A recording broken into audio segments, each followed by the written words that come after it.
Hello everyone, कैसे हैं आप सब लोग। तो स्वागत है आपका इस नए प्लेटफॉर्म बायो बवाल में। तो बेटा, आज जो टॉपिक हम स्टार्ट करने जा रहे हैं, हमारे टॉपिक का नाम है split gene. Split gene. Split gene एक ऐसा कॉन्सेप्ट है जिसमें हम अनस्टेबल आरएनए को स्टेबल बनाएंगे। ठीक है। तो लास्ट क्लास में बेटा हम लोगों ने पढ़ा था ट्रांसक्रिप्शन। ट्रांसक्रिप्शन क्या है? एक ऐसा प्रोसेस है जिसमें हमने डीएनए से आरएनए बनाया था। तो जो स्टार्टिंग में आरएनए बन रहा था वो कैसा आरएनए था? अनस्टेबल आरएनए था, जिसको हम क्या बोल रहे थे? एचएनआरएनए। तो अब क्या होता है इस एचएनआरएनए में? इसमें दो पार्ट होते हैं, एक होता है इसमें फंक्शनल पार्ट और दूसरा होता है इसमें नॉन फंक्शनल पार्ट। तो हम क्या करते हैं, इसमें नॉन फंक्शनल पार्ट को हम इसमें रिमूव करने वाले हैं, है ना। तो इसकी बेसिक डेफिनेशन क्या हो जाएगी स्प्लिट जीन की?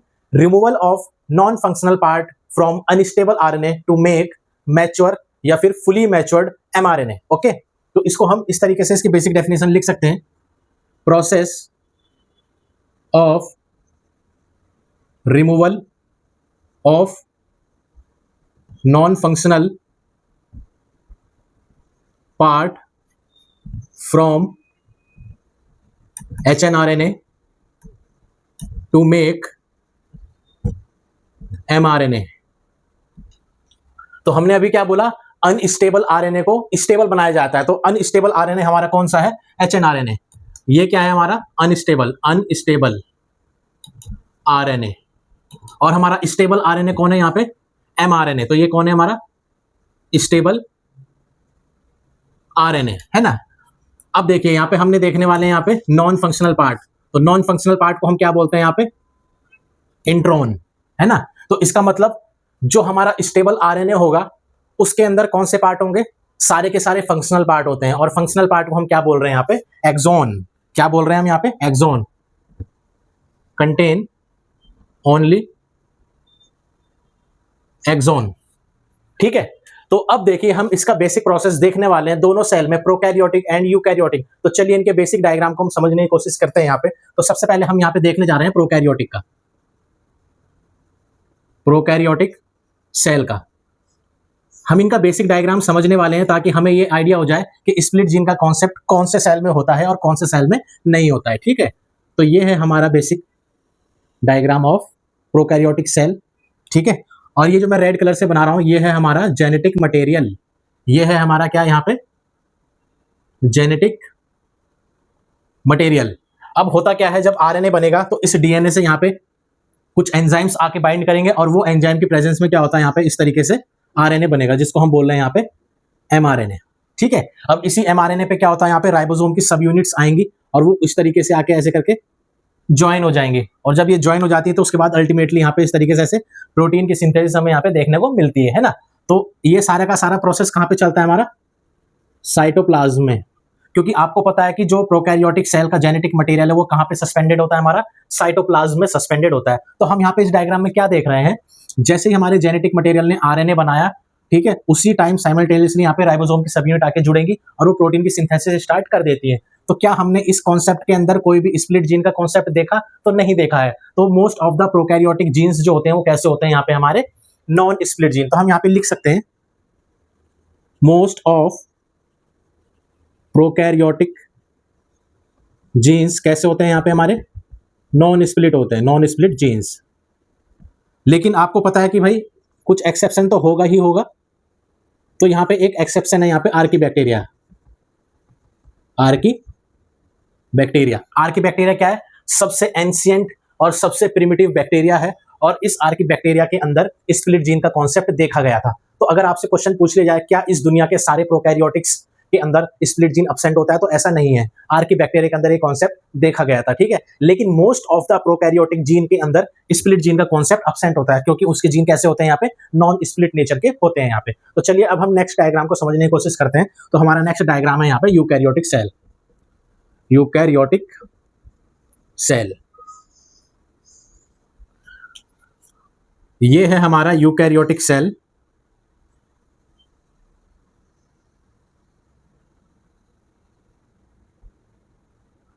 और ये रहा हमारा जेनेटिक मटेरियल, जो मैं रेड कलर से बना रहा हूं, ये हमारा जेनेटिक मटेरियल हम इसको मान रहे हैं। ठीक है। और आपको पता है कि यूकैरियोटिक सेल के अंदर जो जेनेटिक मटेरियल होता है वो एक वेल डेवलप्ड न्यूक्लियस के अंदर इनक्लोज होता है। तो हम इसका न्यूक्लियस की न्यूक्लियर मेम्ब्रेन को बनाने जा रहे हैं इस तरीके से।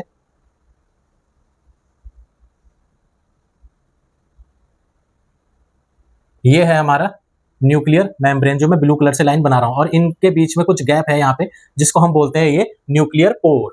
ठीक है, तो मान लीजिए ये हमारा जेनेटिक मटेरियल है, इसके साथ कुछ एंजाइम्स आए होंगे। ठीक है, उन एंजाइम्स की प्रेजेंस में यहाँ पे क्या चला होगा, यहाँ पे प्रोसेस चला होगा हमारा ट्रांसक्रिप्शन।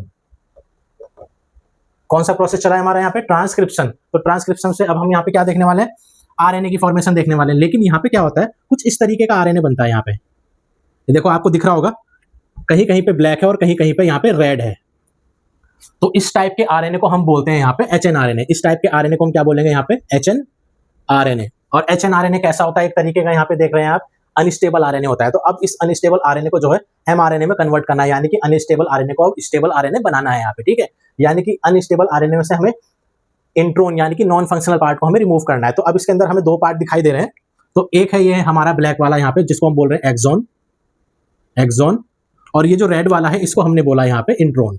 इसको हम क्या बोल रहे हैं यहाँ पे, इंट्रोन, है ना। तो अब हमें क्या करना है यहाँ पे, इस इंट्रोन पार्ट को रिमूव करना है, यानी कि यहाँ पे इनकी कटिंग करनी पड़ेगी। लेकिन स्प्लाइसिंग करने से पहले हम क्या करते हैं, यहाँ पे 5' एंड और 3' एंड पे कुछ कंपाउंड्स को जोड़ेंगे ताकि वो एंजाइम हमारे एक्सॉन वाले पार्ट को नुकसान नहीं पहुंचाना चाहिए। इसीलिए यहाँ पे हम क्या करते हैं, 5' एंड पे कैपिंग करेंगे और 3' एंड पे टेलिंग करेंगे। इसकी डिटेल मैकेनिज्म हम आगे देखेंगे। ठीक है, तो अब मान लीजिए यहाँ पे हमारे कुछ नए एंजाइम्स आते हैं और वो यहाँ पे अब क्या करेंगे, इंट्रोन वाले पार्ट को रिमूव करेंगे। तो एंजाइम हो जाएंगे हमारे स्प्लाइसियोसोम।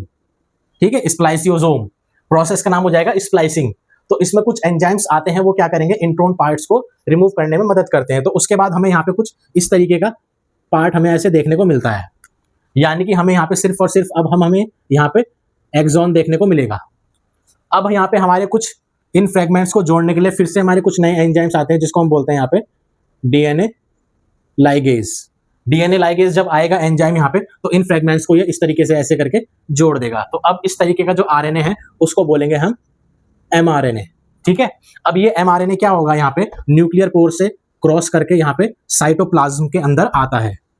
ये है हमारा साइटोप्लाज्म। अब ये क्या हो गया, यहाँ पे हमारा एमआरएनए साइटोप्लाज्म के अंदर आ चुका है। ठीक है, अब क्या होगा, जो हमारे राइबोसोम की सब यूनिट है वो यहाँ पे इसके साथ आके ऐसे जुड़ेगी, और जैसे ये राइबोसोम की सब यूनिट इसके साथ आके एसोसिएटेड हो जाती है, तो उसके बाद यहाँ पे हमारी ऐसे प्रोटीन की सिंथेसिस हो जाती है। तो आप लोग देख रहे होंगे यहाँ पे कि आरएनए की सिंथेसिस किसी दूसरे कंपार्टमेंट में हुई है, लेकिन प्रोटीन की सिंथेसिस दूसरे कंपार्टमेंट में हो रही है। ऐसा क्यों हो रहा है, क्योंकि यूकैरियोटिक सेल के अंदर जो हमारा न्यूक्लियस है वो कैसा है, वेल डेवलप्ड है। यानी कि इस न्यूक्लियस के पास क्या है, इसकी खुद की एक मेम्ब्रेन है जिसको हम न्यूक्लियर मेम्ब्रेन कह रहे हैं या न्यूक्लियर एनवलप कह रहे हैं। न्यूक्लियस के अंदर जो लिक्विड मैट्रिक्स प्रेजेंट है उसको बोला है हमने न्यूक्लियोप्लाज्म। ठीक है, अब न्यूक्लियस के बाहर जो लिक्विड मैट्रिक्स है उसको बोलते हैं हम साइटोप्लाज्म। तो आप लोग इस डायग्राम में देख रहे हो एमआरएनए कहां बन रहा है, तो न्यूक्लियस के अंदर बन रहा है, यानी कि वहां पे कौन सा मैट्रिक्स है, न्यूक्लियोप्लाज्म, है ना। लेकिन जब प्रोटीन की सिंथेसिस हो रही है तो वो कहां पे हो रही है, साइटोप्लाज्म में हो रही है। ठीक है, तो दो अलग अलग यहाँ पे कंपार्टमेंट हमें देखने को मिलते हैं यहाँ पे। ठीक है, तो इसलिए बोला जाता है कि most of the eukaryotic genes कैसे होते हैं, यहाँ पे हमारे स्प्लिट जीन होते हैं। कैसे होते हैं, यहाँ पे हमारे स्प्लिट जीन होते हैं, क्योंकि यहाँ पे हमें दो कंपार्टमेंट दिखाए जा रहे हैं। ठीक है, तो आप लोग यहाँ पे लिख सकते हो मोस्ट ऑफ यूकैरियोटिक जीन कैसे होते हैं, हमारे स्प्लिट जीन होते हैं। ठीक है, लेकिन आपको पता है कि एक्सेप्शन हो सकते हैं, कुछ ना कुछ तो एक्सेप्शन होगा इस दुनिया में, है ना। तो अब देखिए यहाँ पे gene of interferon and histone protein. तो यूकैरियोटिक ऑर्गेनिज्म के अंदर इंटरफेरॉन और हिस्टोन प्रोटीन को बनाने वाले जीन कैसे होते हैं, यहाँ पे हमारे कैसे होते हैं, यहाँ पे हमारे नॉन स्प्लिट होते हैं यहाँ पे। ठीक है, इसलिए बोला जाता है कि most of the eukaryotic genes are कैसे होते हैं, स्प्लिट जीन। लेकिन ये कैसे होते हैं, यहाँ पे हमारे gene of interferon and histone proteins, ये होते हैं हमारे नॉन स्प्लिट जीन। ठीक है, तो ये अब आपको समझ में आ रहा होगा कि भाई प्रोकैरियोटिक सेल के अंदर स्प्लिट जीन का कॉन्सेप्ट क्यों नहीं होता, क्योंकि जहां पे हमारा जेनेटिक मटेरियल है वहीं पे हमारा आरएनए बन रहा है और वहीं पे हमारी प्रोटीन की सिंथेसिस हो रही है, क्योंकि यहाँ पे एक ही कंपार्टमेंट है। यूकैरियोटिक में इसलिए देखा गया है कॉन्सेप्ट, क्योंकि भाई देखिए एमआरएनए की सिंथेसिस किसी दूसरे कंपार्टमेंट में हो रही है, प्रोटीन की सिंथेसिस दूसरे कंपार्टमेंट में हो रही है। तो यहाँ पे दो अलग अलग कंपार्टमेंट हमें देखने को दिखाई दे रहे हैं। ठीक है, तो आप इस तरीके से इसको देख सकते हैं। यहाँ पे एनसीईआरटी में हमें कुछ और इंपॉर्टेंट पॉइंट दे रखे हैं। तो पहला पॉइंट है इसमें हमारा स्प्लिट जीन रिप्रेजेंट एंशिएंट जिसको हम बोलते हैं यहाँ पे primitive feature of gene.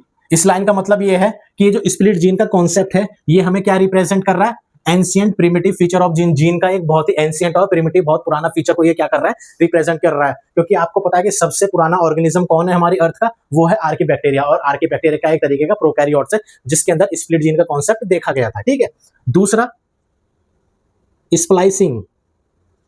Splicing का जो प्रोसेस है वो हमें क्या रिप्रेजेंट कर रहा है, dominance of RNA world. Splicing यानी कि स्प्लिट जीन का कॉन्सेप्ट हम किस में देख रहे हैं, यहाँ पे आरएनए में देख रहे हैं। यानी कि आरएनए में हम क्या कर रहे हैं, कुछ नॉन फंक्शनल पार्ट को रिमूव कर रहे हैं।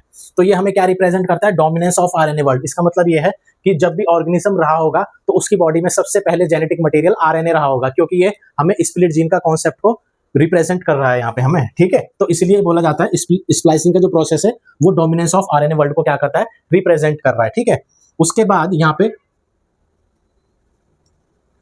प्रेजेंस ऑफ इंट्रॉन, ये हमें क्या रिप्रेजेंट करता है, presence of intron reminiscent of antiquity. इसका मतलब होता है रिमेंबर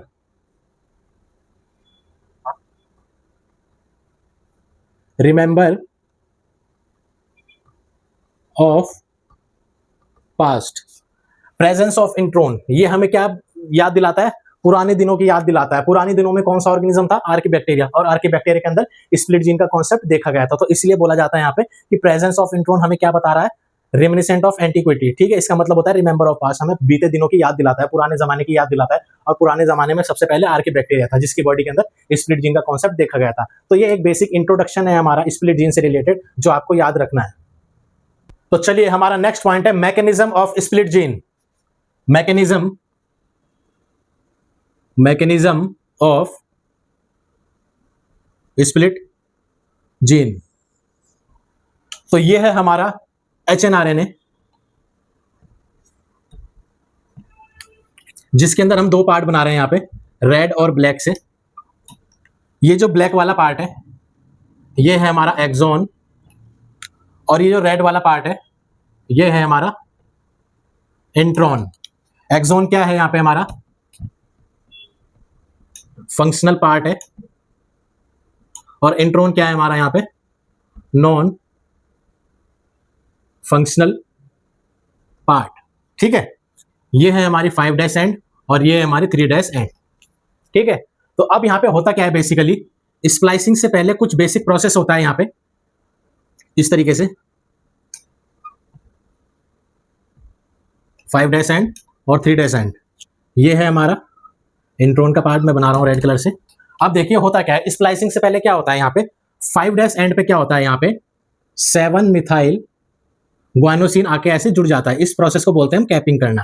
तो यहाँ पे क्या हो जाएगी, कैपिंग हो जाएगी। कैपिंग क्या है, एक ऐसा प्रोसेस है जिसके अंदर क्या होगा, यहाँ पे 7 मिथाइल ग्वानोसिन जुड़ जाता है। यहाँ पे 7 मिथाइल ग्वानोसिन ऐड हो जाएगा at 5' and by guanylyl transferase enzyme की प्रेजेंस में। ये हमारा एंजाइम है ग्वानाइल ट्रांसफरेज। ठीक है, और 7 मिथाइल ग्वानोसिन क्या है, एक तरीके का यहाँ पे अनयूजुअल न्यूक्लियोटाइड है। यहाँ पे कौन, 7 मिथाइल ग्वानोसिन।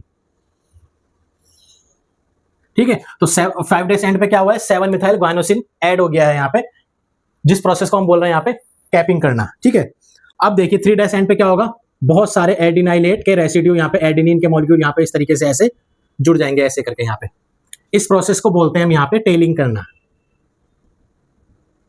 टेलिंग करना, इस प्रोसेस को हमने क्या बोला यहाँ पे, टेलिंग करना। इसमें क्या हुआ है, यहाँ पे एडिनाइलेट रेसिड्यू ऐड हुए हैं, एडिनाइलेट या एडेनिन के मॉलिक्यूल यहाँ पे जुड़े हुए हैं, रेसिड्यू यहाँ पे ऐड हुए हैं। कितने मॉलिक्यूल हो सकते हैं, 200 से 300 मॉलिक्यूल्स यहाँ पे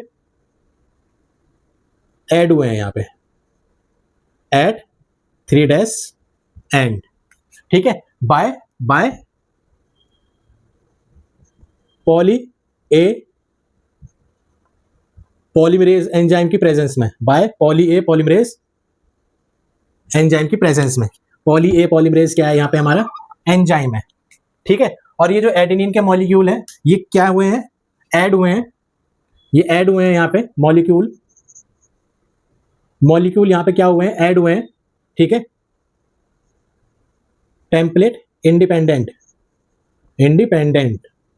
यानी कि 3' एंड पे जो एडेनिन के मॉलिक्यूल ऐड हुए हैं उसमें डीएनए का कोई भी रोल नहीं है, इसलिए यहाँ पे लिखा हुआ है यहाँ पे टेम्पलेट इंडिपेंडेंट, ठीक है। तो स्प्लाइसिंग से पहले ये प्रोसेस होता है यहाँ पे। अब यहाँ पे क्या होगा, स्प्लाइसिंग करने के लिए, इस इंट्रोन पार्ट को रिमूव करने के लिए, ठीक है, यहाँ पे कुछ एंजाइम्स आते हैं। इस इंट्रोन पार्ट को रिमूव करने के लिए यहाँ पे कुछ एंजाइम्स आते हैं। मान लो ये हमारे पास एंजाइम है, प्रोसेस को बोलेंगे हम स्प्लाइसिंग, प्रोसेस को हमने क्या बोला यहाँ पे स्प्लाइसिंग, और स्प्लाइसियोसोम ये क्या है यहाँ पे हमारा एंजाइम है, ये क्या है यहाँ पे हमारा एंजाइम है, कौन स्प्लाइसियोसोम।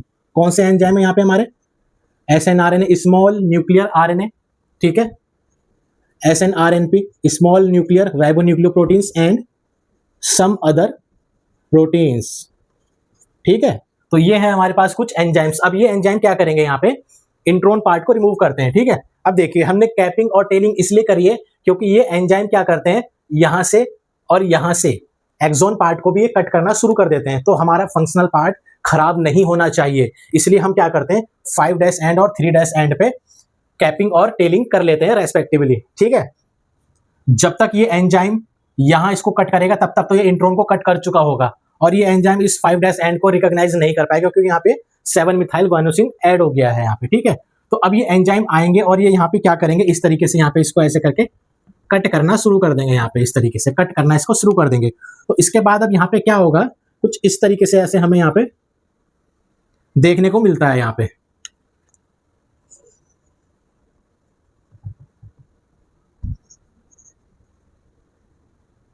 ठीक है। ये है हमारी 5' एंड और ये है हमारी 3' एंड। तो अब ये हमारे क्या है यहाँ पे एक्सोन के पार्ट है। अब यहाँ पे क्या होगा, कुछ एंजाइम्स आएंगे और वो इन फ्रेगमेंट्स को क्या कर देंगे, ज्वाइन कर देंगे, जिसको हम बोलते हैं यहाँ पे डीएनए लाइगेज। ये क्या करेंगे, ज्वाइन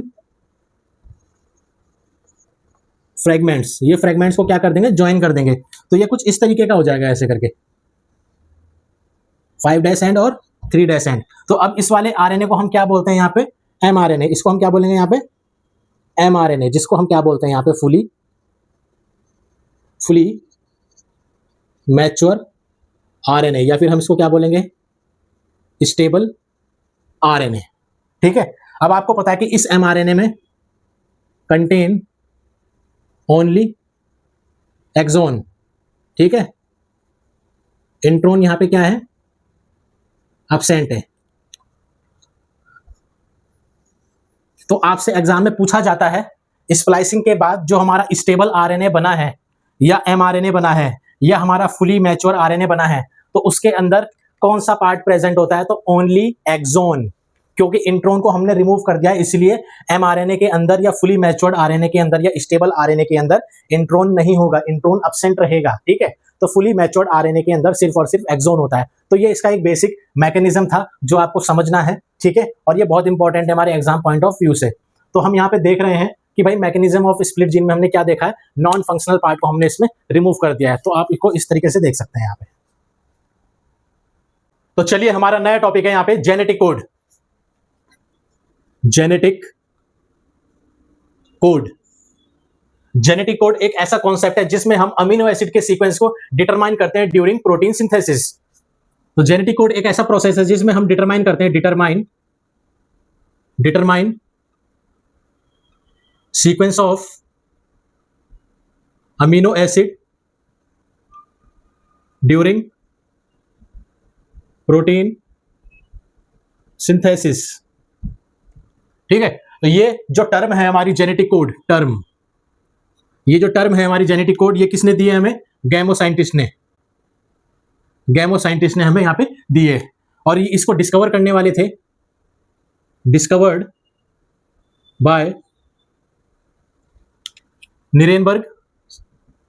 निरेनबर्ग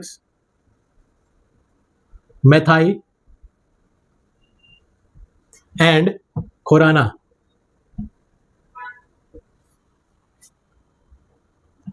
तो लास्ट क्लास में हम लोगों ने रेप्लिकेशन और ट्रांसक्रिप्शन के बारे में पढ़ा है। उन प्रोसेस में क्या होता है, एक न्यूक्लिक एसिड कॉपी होता है to form another nucleic acid. ऐसा इसलिए होता है क्योंकि वहां पे कॉम्प्लीमेंट्री बेस का कॉन्सेप्ट चलता है यहाँ पे, ठीक है। लेकिन जब ट्रांसलेशन की बात आती है, प्रोटीन सिंथेसिस की बात आती है, तो यहाँ पे ऐसा कुछ कॉम्प्लीमेंट्री का सीन दिखाई नहीं देता है, ठीक है। इसमें हम देखते हैं कि अमीनो एसिड की एक लंबी चेन बन रही है विदाउट कॉम्प्लीमेंट्री कॉन्सेप्ट, ठीक है। तो इसलिए प्रोटीन सिंथेसिस में अमीनो एसिड का क्या सीक्वेंस होना चाहिए उसको डिटरमाइन करने के लिए हम यहाँ पे जेनेटिक कोड को यूज करने वाले हैं। यहाँ पे आप लोगों ने सुना होगा कि अलग अलग टाइप के प्रोटीन्स हमारी बॉडी में बनते हैं। वो ऐसा इसलिए होता है क्योंकि उन प्रोटीन्स के अंदर अमीनो एसिड का सीक्वेंस अलग होता है, ठीक है। तो जैसे ही आप अमीनो एसिड के सीक्वेंस को चेंज करोगे, वैसे ही आपके प्रोटीन का स्ट्रक्चर और उसका नेचर और उसका फंक्शन तीनों बदल जाएंगे यहाँ पे, ठीक है। तो प्रोटीन चेन के अंदर अमीनो एसिड का क्या सीक्वेंस है, इसको डिटरमाइन करने के लिए आज हम जेनेटिक कोड के बारे में जानने वाले हैं यहाँ पे, ठीक है। तो चलिए सबसे पहले शुरू करते हैं हम यहाँ पे कोडोन क्या होता है। यहाँ पे कोडोन क्या होता है, यहाँ पे कोडोन क्या होता है, ये देखिए हमारे पास क्या है, एक तरीके का एमआरएनए है, ठीक है। इस एमआरएनए के ऊपर मान लो ये हमारे पास ऐसे सीक्वेंस प्रेजेंट है, इस तरीके से। तो कोडोन क्या है, combination of 3 nucleotide present on mRNA, उसको बोलते हैं हम कोडोन। ये देखिए इस 3 के पेयर को हम क्या बोलेंगे यहाँ पे, कोडोन।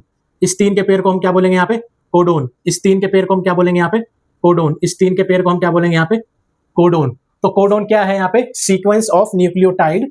कोडोन क्या है यहाँ पे, sequence of nucleotide on mRNA, ठीक है। जो क्या करता है, which codes for a particular amino acid. Codon क्या है, एमआरएनए के ऊपर न्यूक्लियोटाइड का एक सीक्वेंस है जो 3 के पेयर में प्रेजेंट होता है, 1 2 3 1 2 3। तो 3 के पेयर में प्रेजेंट होता है और ये क्या करता है, एक पर्टिकुलर अमीनो एसिड को कोड करता है यहाँ पे। तो इस कंडीशन को बोलेंगे हम यहाँ पे कोडोन, ठीक है। अब दूसरा टर्म आपको सीखना है यहाँ पे, जेनेटिक कोड। दूसरी टर्म आपको यहाँ पे सीखनी है जेनेटिक कोड। देखिए ये हमारे पास क्या है, यहाँ पे एमआरएनए है 5' एंड 3' एंड।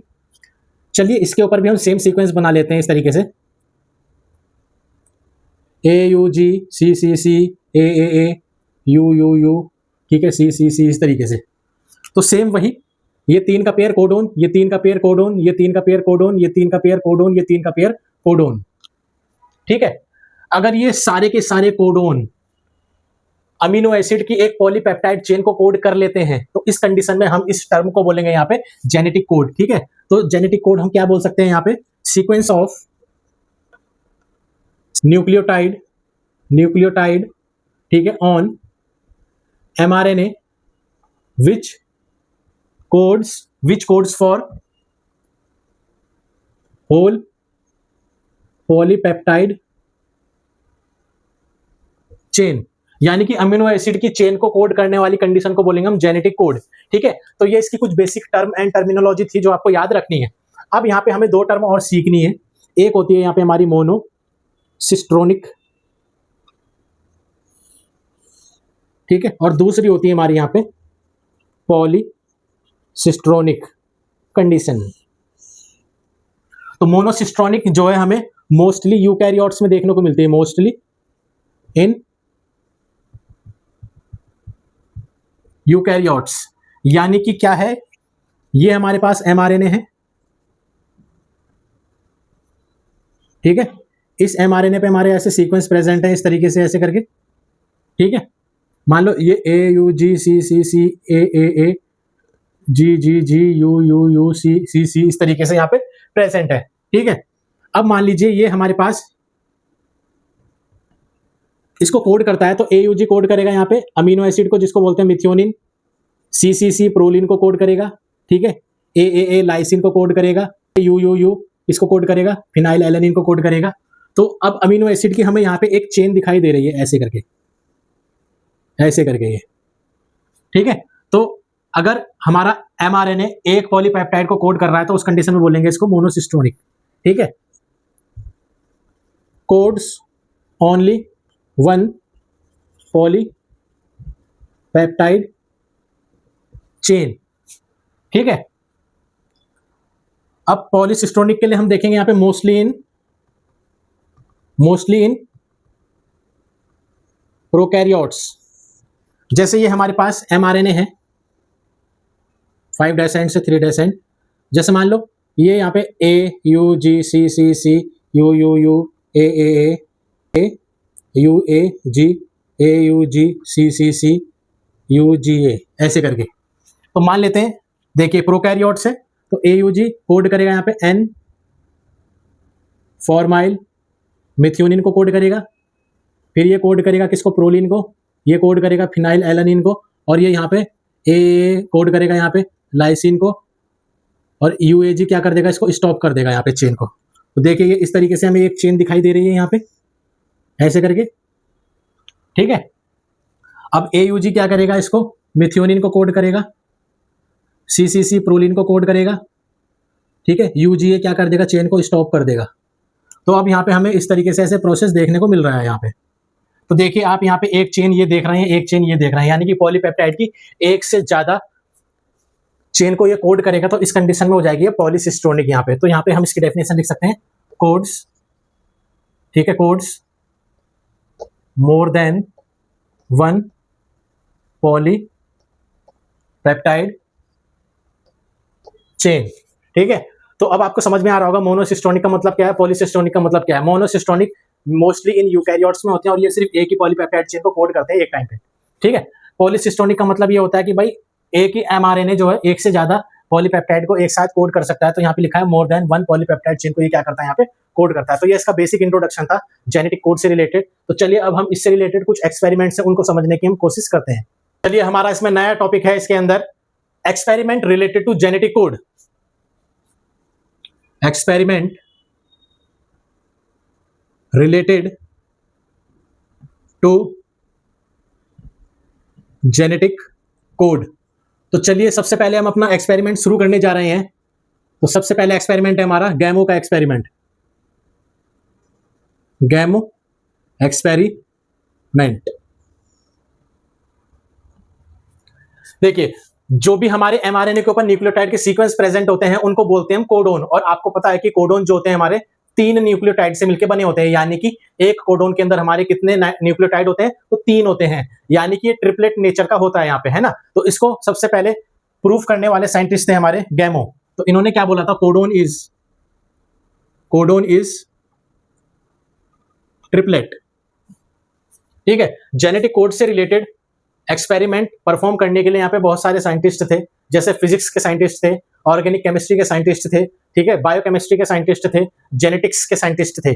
ठीक है, तो सबसे पहले अपनी कैलकुलेशन के बेसिस पे codon is triplet in nature, इसको प्रूव करने के लिए जो साइंटिस्ट थे वो थे हमारे गैमो। तो चलिए इसका एक्सपेरिमेंट को हम समझने की कोशिश करते हैं यहाँ पे। ठीक है, जैसा कि हमें पता है कि भाई हमारे आरएनए के पास हमारे पास एक होता है, हमारे पास यू, एक होता है हमारे पास जी, और तीसरा चौथा होता है हमारे पास सी। अब देखिए इन्होंने अपना एक्सपेरिमेंट कैसे दिया था। यहाँ पे इन्होंने बोला कि हमारे पास नाइट्रोजन बेस होते हैं, ठीक है, 4 AUGC।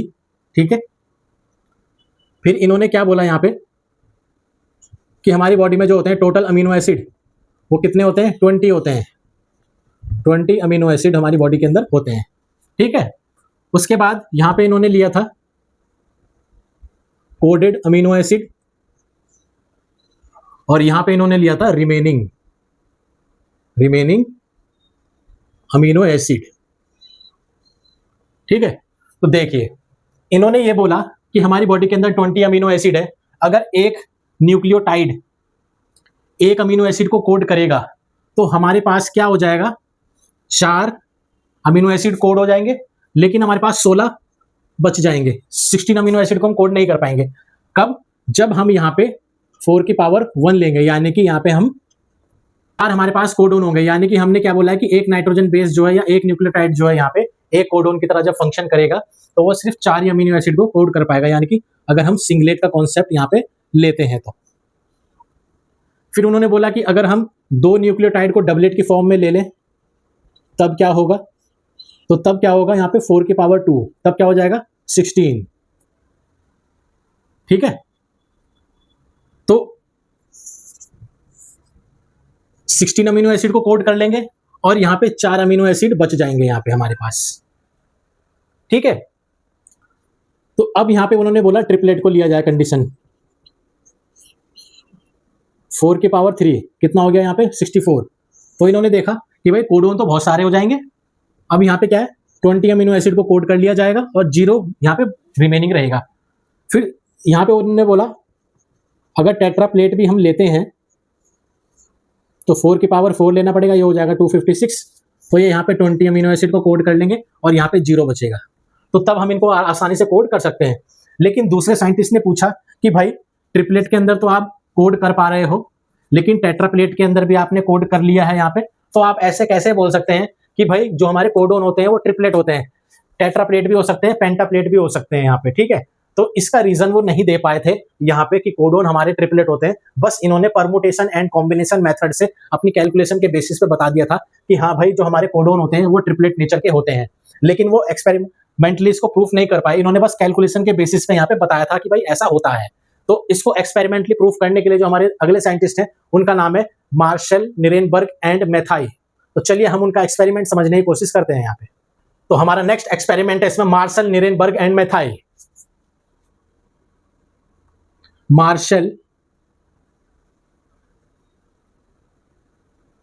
Nirenberg and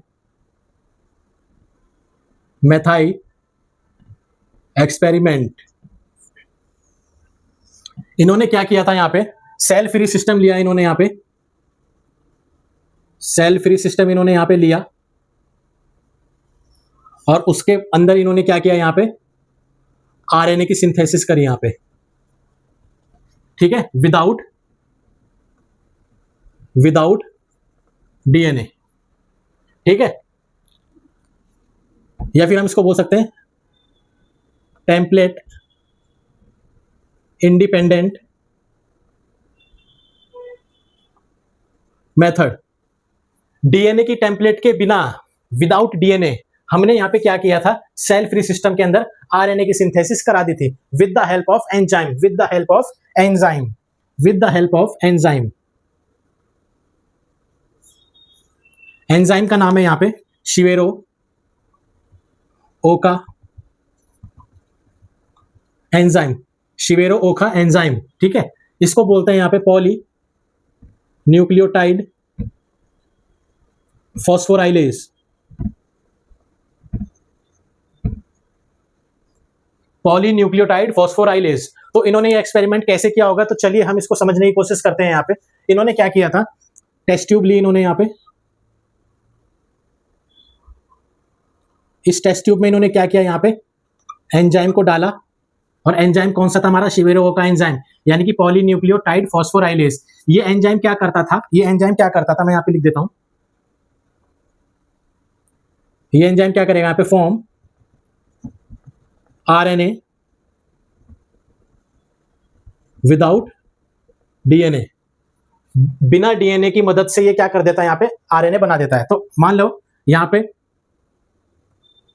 you you you you you इस तरीके से यहाँ पे न्यूक्लियोटाइड लिए थे, तो वो देखते हैं कि इस एंजाइम की प्रेजेंस में यहाँ पे इस तरीके से इनके बीच में ऐसे बॉन्डिंग यहाँ पे देखने को मिलती है।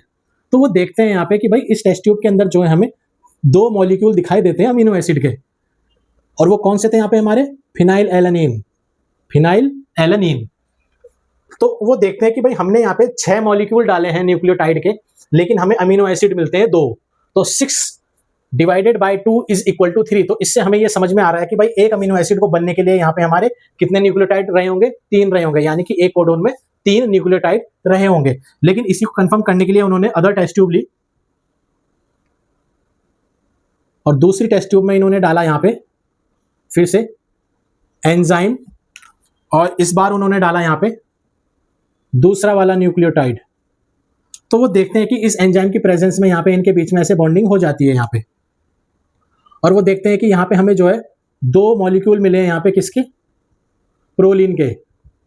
2 मॉलिक्यूल किसके मिले हैं यहाँ पे, हमें प्रोलीन के मिले हैं यहाँ पे, ठीक है। तो इससे हमें क्या समझ में आ रहा है भाई, 6 हमने न्यूक्लियोटाइड लिए और 2 हमें अमीनो एसिड मिले, यानी कि एक अमीनो एसिड को बनाने के लिए 3 न्यूक्लियोटाइड चाहिए होंगे, यानी कि एक कोडोन में 3 न्यूक्लियोटाइड यहाँ पे देखने को हमें मिले थे। यहाँ पे ट्यूब ली, यहाँ पे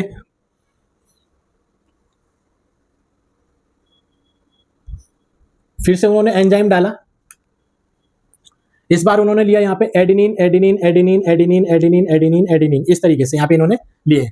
एंजाइम की प्रेजेंस में सेम वही प्रोसेस हुआ, ये बॉन्डिंग यहाँ पे हमें देखने को मिली और यहाँ पे हमें 2 मॉलिक्यूल जो है अमीनो एसिड के देखने को मिले, जो कौन से थे यहाँ पे, लाइसिन के मॉलिक्यूल थे यहाँ पे, ठीक है। फिर उन्होंने सोचा कि एक बार हम इसको भी ट्राई कर लेते हैं, यहाँ पे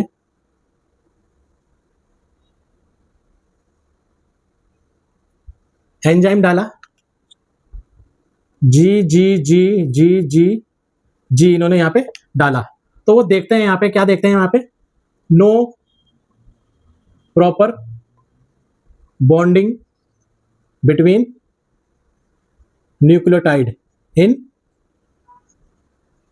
सेल फ्री सिस्टम। तो आपसे पूछ लिया जाएगा कि कौन से वाले न्यूक्लियोटाइड में बॉन्डिंग नहीं हुई थी, तो हमारा आंसर है जी, ग्वानिन, ठीक है। तो ये देख रहे हैं आप, यहाँ पे सब की सब यू है, यहाँ पे सब के सब सी है, यहाँ पे एडेनिन है। तो ये एक तरीके की कैसी कंडीशंस को ये रिप्रेजेंट कर रहा है, यहाँ पे हमें होमो पॉलीमर को रिप्रेजेंट कर रहा है। तो आपसे क्वेश्चन पूछ लिया जाएगा होमो पॉलीमर वाली कंडीशन के एक्सपेरिमेंट को किसने प्रूफ किया है, तो हमारा आंसर है निरेनबर्ग एंड मेथाई, ठीक है। तो चलिए अब हम देखते हैं यहाँ पे खुराना का क्या इसमें कंट्रीब्यूशन रहा है। तो नेक्स्ट एक्सपेरिमेंट है इसमें हमारा खुराना का, Khurana experiment.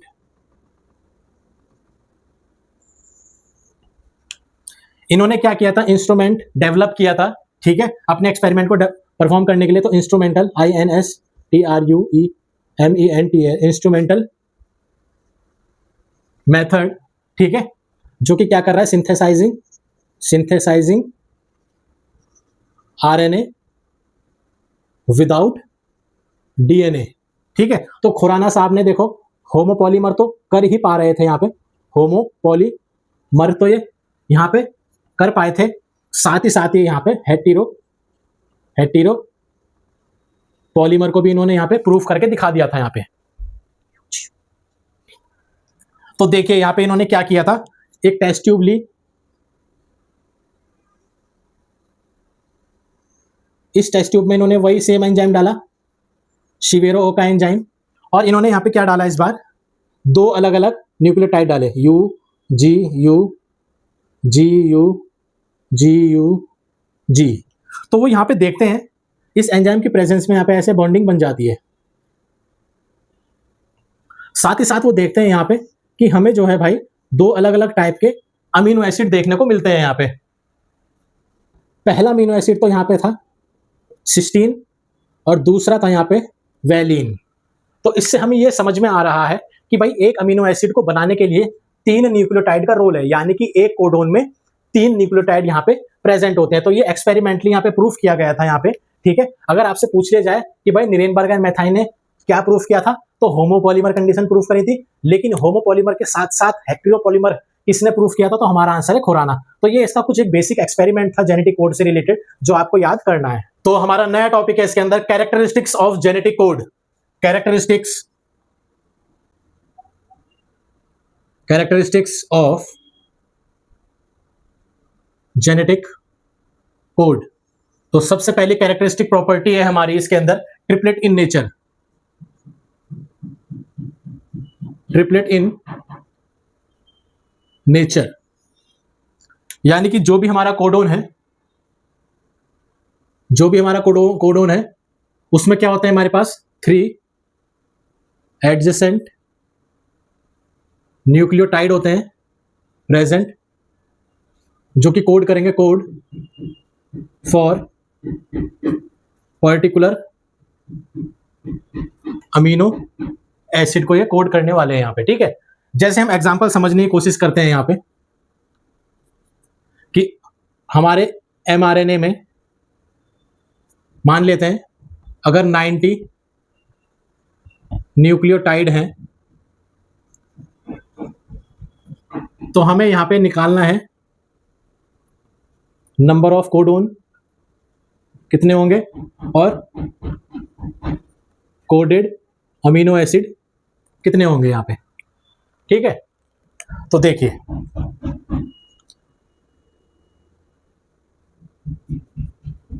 Total codon is equal to 90 nucleotide upon 3, तो ये कितना हो जाएगा हमारे पास 30, ठीक है, 30 कोडोन, ठीक है। अब आप देख रहे हैं यहाँ पे एक कोडोन में हमारे पास क्या होंगे 3 न्यूक्लियोटाइड होते हैं जो कि एक अमीनो एसिड को क्या करते हैं यहाँ पे कोड कर लेते हैं यहाँ पे। तो हमारे पास टोटल 30 कोडोन है, ठीक है। तो ये क्या करेंगे 30 अमीनो एसिड को कोड कर लेंगे। तो कुछ इस टाइप के इजी और बहुत ही आसान न्यूमेरिकल पूछे जाते हैं आपसे जेनेटिक कोड से रिलेटेड। तो पहला कॉन्सेप्ट हमने इसमें प्रॉपर्टी का समझा है ट्रिपलेट इन नेचर, तो इससे रिलेटेड इस तरीके का न्यूमेरिकल यहाँ पे आने वाला है यहाँ पे, ठीक है। तो चलिए अब हम इसमें नेक्स्ट प्रॉपर्टी को समझने की कोशिश करते हैं यहाँ पे।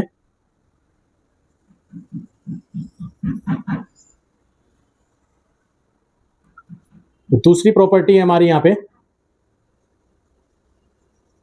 नियरली यूनिवर्सल, यानी कि almost all type of living organism के अंदर सेम कोडोन जो है सेम अमीनो एसिड को कोड करने वाला है। मैक्सिमम ऑर्गेनिज्म के अंदर नियरली ऑल, ऑलमोस्ट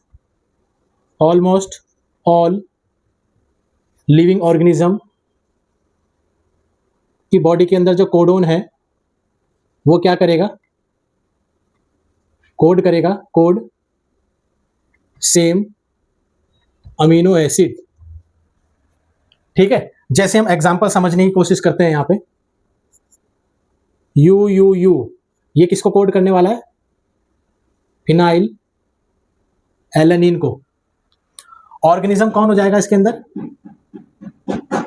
जैसे बैक्टीरिया, एनिमल, प्लांट। तो इनकी बॉडी के अंदर जो यू है वो हमेशा फिनाइल एलानिन को ही कोड करेंगे, ठीक है। अब यहां पे हम कुछ एक्सेप्शन को देखेंगे। एक्सेप्शन,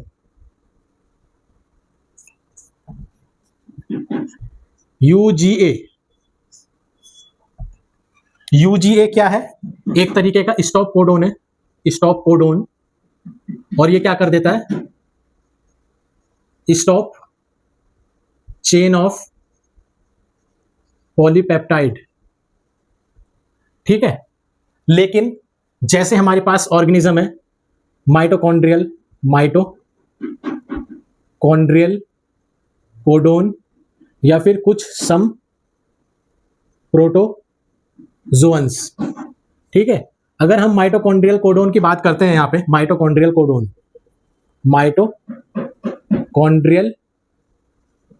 कोडोन की अगर हम बात कर रहे हैं यहाँ पे, तो हम यहाँ पे देखने वाले हैं जो यूजीए है, ठीक है, वो किसको कोड करेगा, कोड ट्रिप्टोफैन। तो ये ट्रिप्टोफैन को क्या कर लेगा, कोड कर लेगा instead stop the chain, instead stop chain of polypeptide.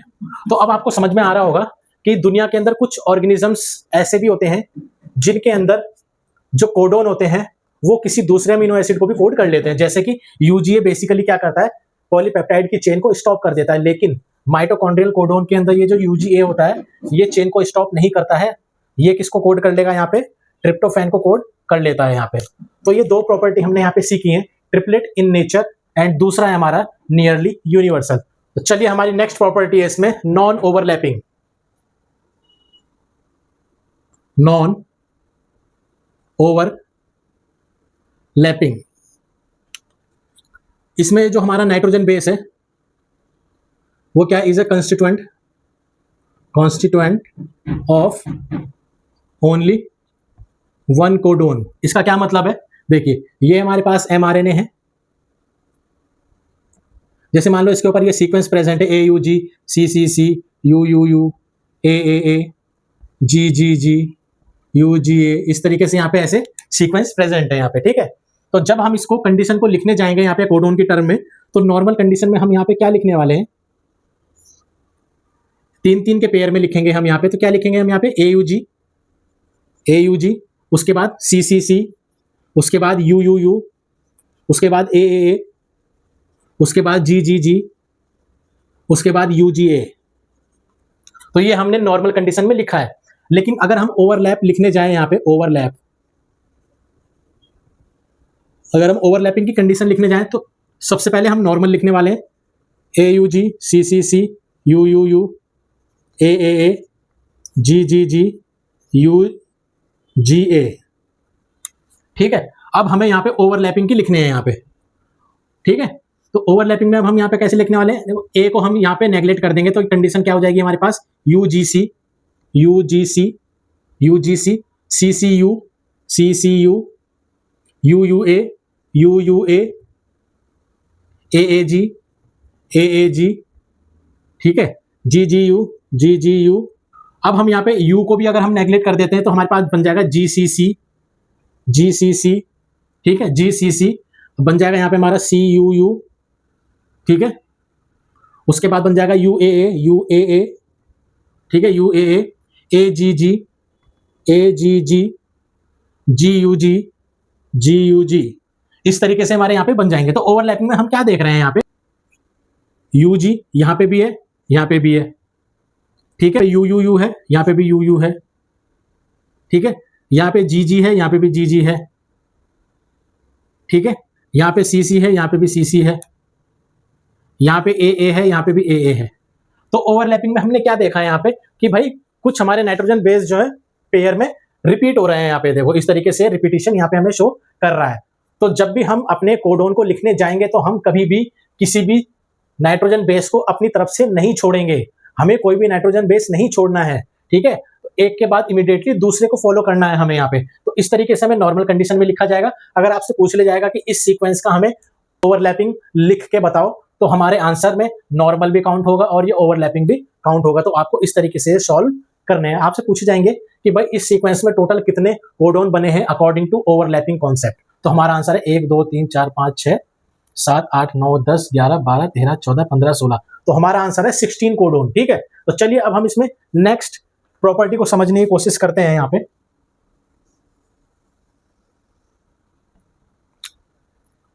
तो नेक्स्ट प्रॉपर्टी है इसमें हमारी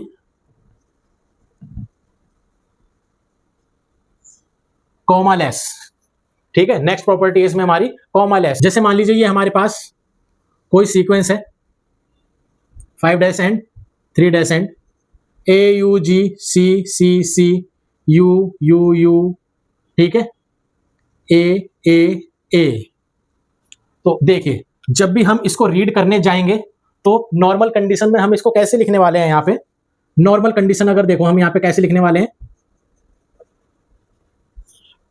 नॉर्मल कंडीशन में हम इसको कैसे लिखेंगे यहाँ पे, AUG, AUG, CCC, CCC, UUU, UUU, AAA।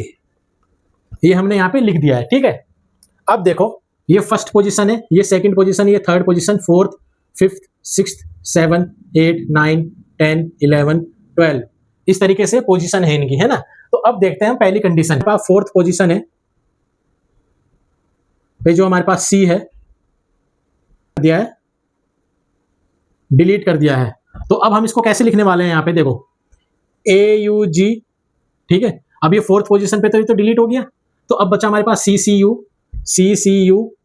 ठीक है, UUA, UUA। इस तरीके से हमारे पास यहाँ पे बचे हैं ये। ठीक है, मान लो अगर यहाँ पे हमारे पास और होता GGG तो 13, 14, 15। ठीक है, तो ये ऐसे बन जाता हमारे पास AAG। ठीक है, अब हम यहाँ पे क्या करते हैं, फोर्थ पोजीशन आफ्टर। ठीक है, फोर्थ पोजीशन के बाद हम क्या कर देंगे, यहाँ पे ऐड कर देंगे A को। तो देखिए अब यहाँ पे कैसे हो जाएगा, AUG, AUG। फोर्थ पोजीशन पे कौन है, C है। इसके बाद हमने किसको ऐड कर दिया है, A को ऐड कर दिया। तो हमारा आंसर हो जाएगा CAC। ठीक है, उसके बाद CUU, उसके बाद UAA। ठीक है, उसके बाद AGG। इस तरीके से यहाँ पे देखने को मिलेगा। तो हम लोग यहाँ पे देख रहे हैं कि जिस पोजीशन को हमने माना था, ये फोर्थ पोजीशन को, ठीक है, इस फोर्थ पोजीशन पे जब हमने डिलीट किया तो इसके बाद के सारे सीक्वेंस जो है ये चेंज हो गए।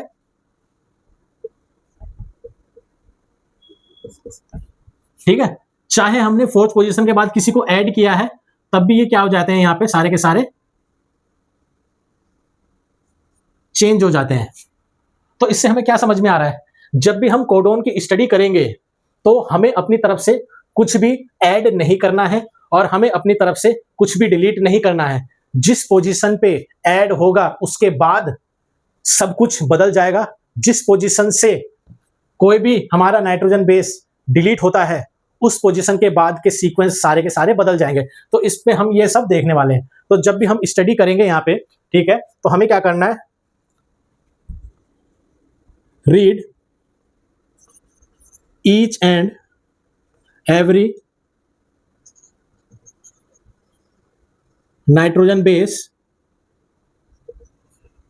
immediately one after another। ठीक है, there is no comma between adjacent nucleotide. इस लाइन का मतलब ये है कि हम जब भी स्टडी करेंगे तो हमें अपनी तरफ से किसी को ऐड नहीं करना है और किसी को डिलीट नहीं करना है।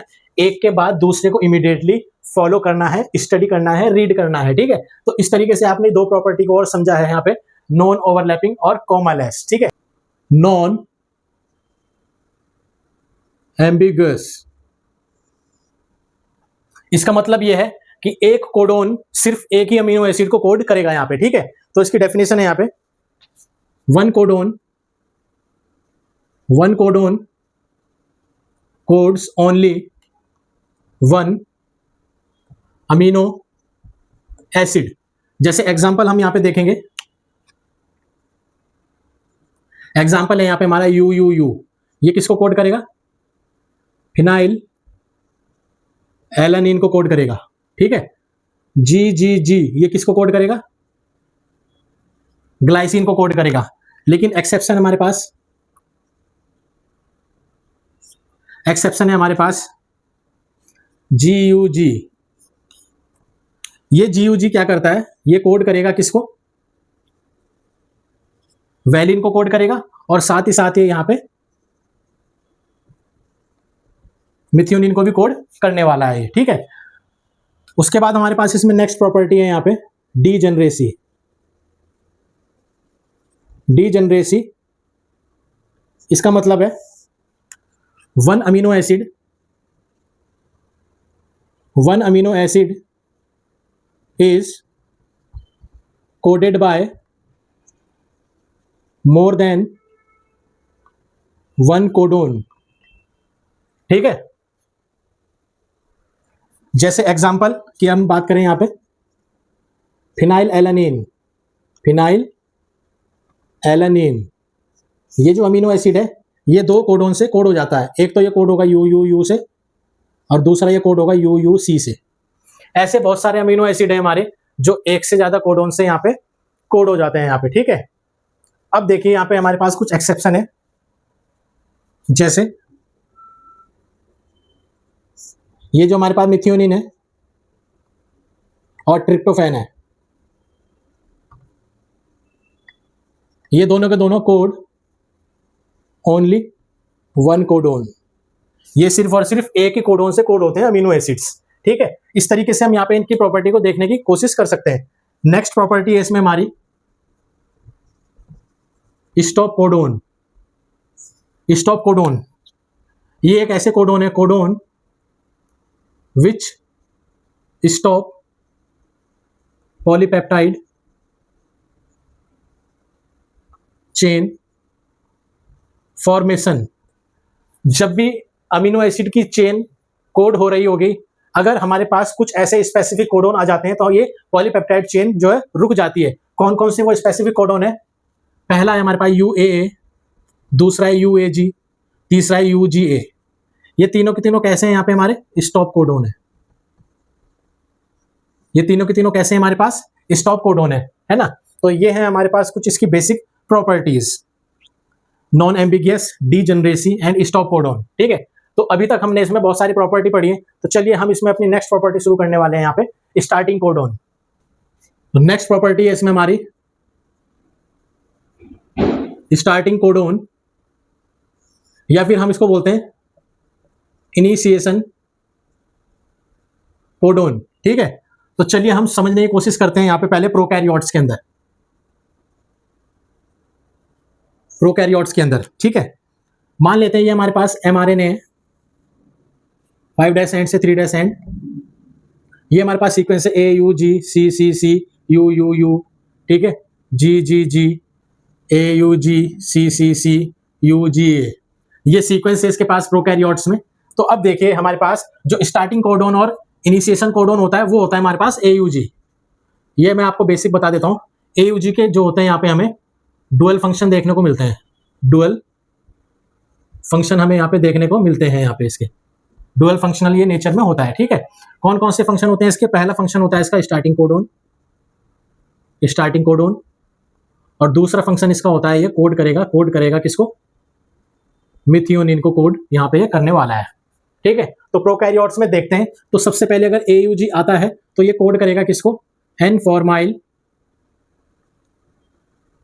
मिथियोनिन को कोड करेगा।